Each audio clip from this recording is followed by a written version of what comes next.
So guys, welcome sa YouTube channel guys. So nandito naman ako sa aming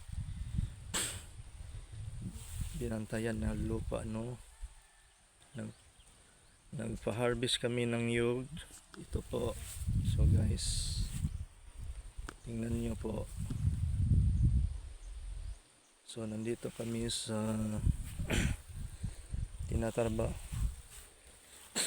tinatarbaho namin ng lupa sa dan. So nakita naman ninyo ang niyog no. So ito taas. Shout out ko pala sa mga viewers ko sa manonood ko po. Patuloy po kayo pag sumuporta sa akin sa susunod na video.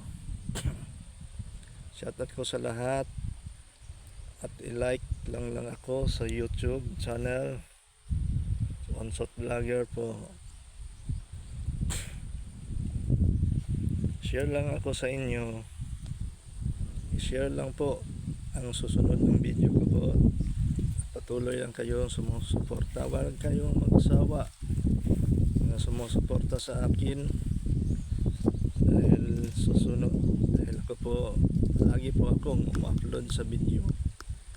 Salamat po sa inyong panonood, sa mga viewers ko po. Huwag kayong magsawa, palagi nyo akong suportahan. At salamat po dito sa susunod na video.